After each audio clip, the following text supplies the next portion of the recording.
E eu sei que você tinha um problema grave, assim, que era ego, né? Esses dias eu estava revendo umas matérias, quando semana retrasada fez 8 anos da morte da Hebe, e eu fiquei fuçando pra ver se eu tinha alguma imagem minha com a Hebe pra postar na internet, que tava modinha do dia, né? 8 anos sem Hebe, todo mundo com foto com a Hebe, vídeo com a Hebe. Falei, mano, entrevistei a Hebe, não lembrava. Eu lembro que eu tentei várias vezes falar com a Hebe, mas ela todas as vezes não quis falar porque ela não gostava do CQC. E eu fiquei fuçando na internet pra ver, nas matérias que eu lembro de ter cruzado com a Hebe, se ela aparecia. E nisso eu revi umas 5 matérias minhas e fiquei muito chocado. Passados esses anos todos, não tantos, mas assim, passados alguns anos, fiquei chocado de ver como a sensação de que a gente tinha poder nos dava uma liberdade que a gente não tinha. Com os artistas? Com os artistas, com os políticos, com as pessoas. A gente era muito celebrado pela crítica e pelo público. Mas o meio não necessariamente gostava da gente. E a gente ficava folgado. Tem umas coisas que eu falei para as pessoas que falam... Eu depois comentei com a minha namorada, falei, como é que eu falei isso pra aquele cara? Que bicho folgado que eu era. De ficar angustiado, de falar, nossa, velho, por que eu não apanhei? Cara, mas você sabe que era exatamente por isso que a gente amava vocês, né? No sentido de... Eu sei que tem uma política normal entre pessoas, mas quando tá rolando aquele programa de televisão, eu falei isso pro Oscar... A gente que tá de fora, e quando vocês eram folgados com o artista, colocavam eles em posições ruins, ou políticos, sei lá, você pegava aquela galera que tava no panteão da sociedade, tipo, no mais alto posto, tanto político quanto social, e você fazia eles sangrar, a gente que tá lá em casa, lá, lavando a louça, ou sei lá, fazendo qualquer outra coisa, fala, mano, esses caras sangram que nem a gente. Que louco, né? Sabe, era essa posição que a gente ficava tão fascinado, eu acho. A gente, tipo, era como assim, mano, obrigado por você ter feito essa pergunta, entende? É? Tipo, hoje eu assisti um compilado seu de melhores momentos no YouTube. Alguém fez um compilado, assim, umas perguntas muito porradas, velho. Ricardo Teixeira, velho. Nossa, aquilo foi horrível, assim.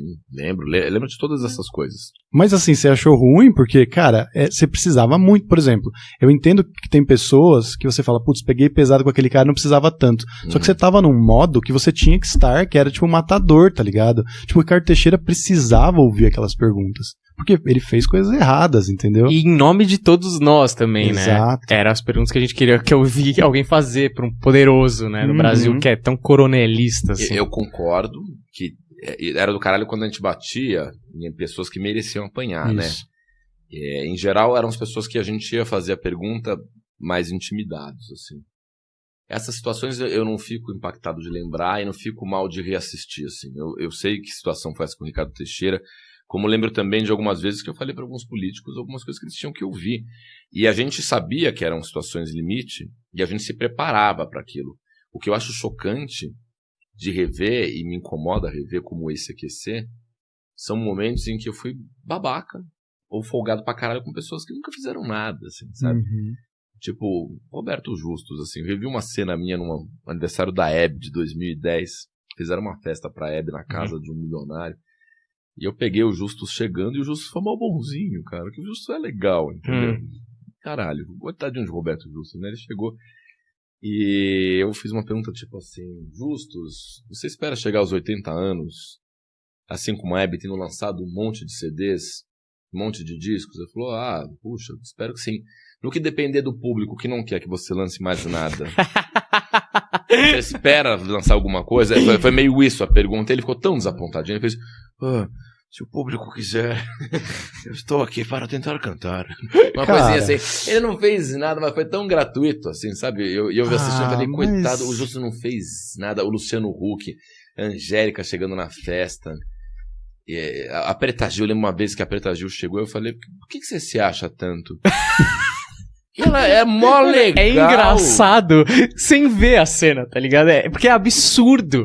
É dar o poder de fala com os poderosos com o ser humano médio. Eu sei que deve olhar... Você é um cara muito bonzinho. Nossa, velho. Eu acho que...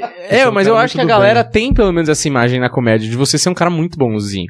E você não era... Até então, quando você entra... Não sei o que você não era comediante, né? Não. Você era mais pro jornalista ali, que era uma mistura de comediantes e jornalistas.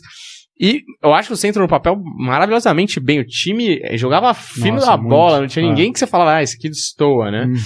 Mas assim, Eu sinto que deve ser estranho mesmo olhar pra trás, mas tem uma coisa de quebrar pra gente, a gente que viu vocês, e não só viu vocês, mas como, porra, a gente seguiu a carreira que muitos de vocês faziam, entendeu? Por causa de vocês, o stand-up virou uma parada que virou. E vocês influenciaram muito a gente. Quando os caras estavam aqui, eu falei pra ele, eu sabia textos seus de cor pra repetir em festa. Então, tipo, era uma coisa que vocês foram os primeiros caras do humor que a gente olhou e falou assim, mano, dá pra viver disso, isso é muito do caralho, eu quero ser esse cara que fala, que não tem medo, vocês eram o cidadão anônimo herói, né, era o cara que, mano, destemido, em frente aos poderes. Cara, vocês falavam com o Eurico Miranda, eu tava falando pro Humberto ou pra alguém, com o Eurico Miranda, tipo, mano, e aí, Eurico? Tipo, você fala, caralho, olha a audácia desse maluco, e ainda conseguiu fazer render, assim, sabe?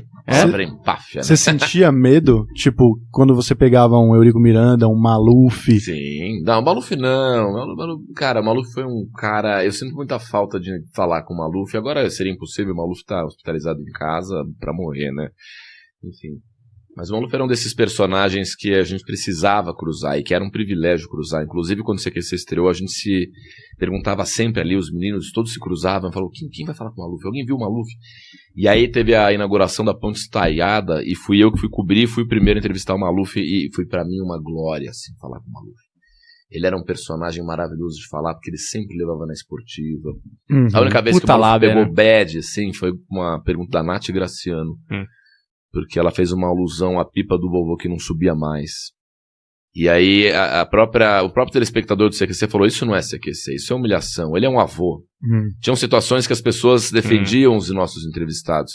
Quando o CQC esbarrava em alguma coisa meio pânico, assim, falava de nariz grande, teu pau não sobe, alguma coisinha que fosse ali pra porrada gratuita, a própria audiência fala assim, isso não tem a ver com vocês, a gente era crucificado em cima disso. Vocês sambavam na linha, né? Sambavam na linha, e tinha um modo de fazer aquelas piadas, né? Mas o Maluf não intimidava. O Henrico Miranda, eu entrevistei ele uma única vez e afinei. Eu fui falar com ele no DVD de 1000 gols do Romário. E aí, assim que eu vi o Eurico, essa cena que você falou do Folgado era eu, que eu fui lá, ei, o Eurico Miranda. E o assessor dele rapidamente falou assim, se zoar, quebra a tua cara. Eu fiz, ei! Aí nem sei o que eu ia falar, não, eu só quero dar um abraço. Eu afinei gostoso pro Henrique, porque eu não quero apanhar. Quero dar um abraço, fumando um charutão, né? Afinei gostoso. E várias vezes o CQC afinou como um todo. Porra, mas pra gente que via de fora, cara, eram os capitães alados, né? Mas eu lembro, você vê como as coisas marcam, né? A gente que gostava pra caralho. O Maluf, até hoje, eu vejo o Maluf na TV, eu fico esperando tocar a música do Poderoso Chefão no fundo, né? Cara, era muito marcante essas paradas. Mas o Maluf era legal mesmo, porque ele fazia render a parada. Porque o que eu acho, quando não vai pra esse lado babaca, que nem você falou, de tipo, falar que o cara é broxa, não sei o quê. Mano, quando vocês estão questionando coisas, eu acho que o cara, por ser pessoa pública, apesar de saber que é difícil ser confrontado naquela situação, o cara precisa fazer render ali, o cara precisa ter... Que nem isso que você perguntou pra Preta Gil, pode ser até que ela não seja, porque a gente só conhece o que ela apresenta pro público, por fora. Mas é fato, tem muita gente que acha que ela é arrogante e tal, então seria legal ela ser confrontada em relação a isso, entendeu? Olha aí que beleza, se você curtiu esse trechinho, você pode se inscrever no canal, porque tem muitos outros conteúdos legais, inclusive com outros colegas que já participaram e abrilhantaram essa discussão filosófica essencial sobre a comédia. Agora, conteúdo completo, você tem que se inscrever no canal, porque aí vai ser uma experiência 360, que vai mudar a sua vida.